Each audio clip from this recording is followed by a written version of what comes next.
team member pages. Is it better to include some bio on the meet the team page, like thinking certifications or a certain bio? Is this even useful? The company links to separate team member pages for bios, currently only with name and title on each team page. Wow, what a common issue. Clients who want to showcase their team, but then all the pages don't have anything but a picture. Yeah.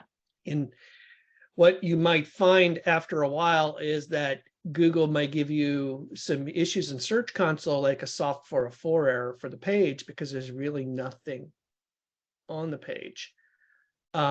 So basically, that would tell you that Google says, hey, this page doesn't really have any value.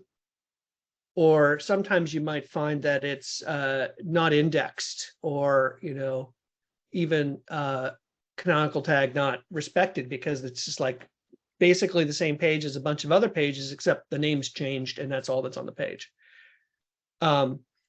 So in one sense, if the company is willing to showcase their employees, like, good for them. Sometimes companies are really protective and afraid of poaching, or maybe they're afraid of losing people. I know I've had a couple clients in the past who just don't want to showcase that, because those people may move on to bigger or better things, and that's a problem. But like, good for you, company, who wanting to showcase the employees and make you successful. So when we think about whether these pages are even useful, I think they're useful from an SEO perspective for a couple of reasons. And it's not because, typically when we do SEO, we look for the keyword research, right? What is the keyword research for a particular topic? And rarely are we going to work with a client or a company so huge where the person's name is going to come up in keyword research, right? You really would have to be a real worldwide expert to even register. So it's not like we're trying to rank the pages or get traffic from the pages. So if that is all that SEO is about, then those pages would be pretty much useless. But that doesn't mean, just because there's not traffic to a page doesn't mean that page isn't valuable. So for instance, there are, like, the About Us page on most companies' websites. We're not trying to rank the About Us page for a client or optimize that page, because that page is just an important piece of helping understand who this company is about. Are they credible? Can I trust them? So it's not an SEO page, but it's still a very important page. In fact, the Google Manual Review Guidelines, which we've talked about in the past, right? The document that says, here's how Google wants to evaluate every page, basically says the first thing you should do as a manual reviewer to establish the credibility of a page is look at understand the company. And to understand the company, look at their About page. So in other words, the About Us page is a very important SEO page, not because of traffic and rank, but because it establishes credibility.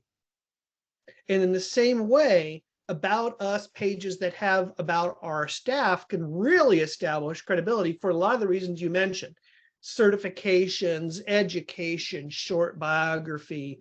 Who is this person? Why are we proud to employ them? What do they bring? It shows that the company has experts that you're not afraid of. And in that sense, it helps establish that this is a credible place. So if you only did it for authority and credibility, it would be worth it.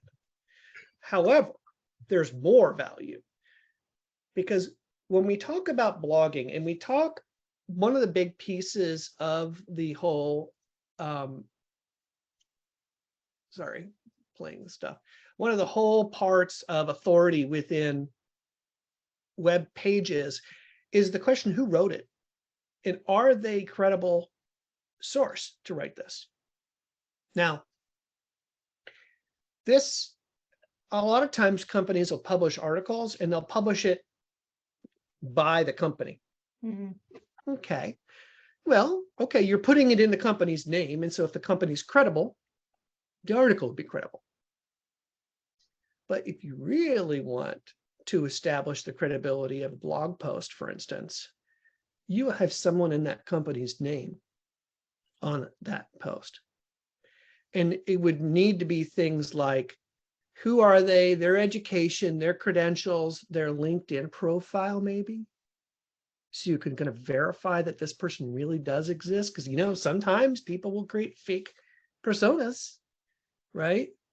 And yeah, oh my goodness, it's surprising that anybody would try to cheat Google. But so like that then establishes, for instance, if you can have a system. So one of my clients, we have a system where we write the article, right? We give it to an employee of the company, and we edit it, and now we publish it under their name. So they don't need to write it. They're an expert in a particular field. They don't need to be writing articles for the website.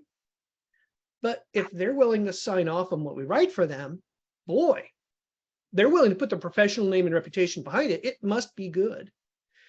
And so now to have these pages associated with blog posts becomes a credibility factor for the blog post. This is going to be super important when we move to learn language models and the learn language models answering questions in Google. They'll answer the question and they're going to establish the credibility of content based on who wrote it. So maybe it, from a WordPress perspective, maybe it's not a series of sub pages under the About Us with everybody who works there. What if the blog author page serves that purpose? Because within WordPress, you can set up the template, right, to say to publish a page per author. And now that author page, here's their LinkedIn, here's their education, here's their credentials, here's their speaking engagements. You know, here's a little bit about them. They love dogs, they have a cat, whatever, who cares? Point is, establish that they're a human that cares about it. So that's the second value of those pages. And we're not even talking about optimizing and traffic, right? But here's the clincher. We've talked a little bit about link building, but link building is hard. We kind of talked about that last week, right? It's a pain in the butt to do right. But if your employees are active in their industry, let's say they speak at conferences or they contribute to other articles and other websites, right? Now we can approach those other websites and say, hey, we noticed that Chris Personson was a speaker at your conference. Would you mind linking to their bio on our website? Why wouldn't they do that? Why wouldn't they do that? They're proud they've selected this person to speak at the conference. Now we've got a link from a relevant conference in the industry, topically relevant, to our website. And when you say link to the author page, you mean like the author, the author, what am I trying to say? Well, a page about the person.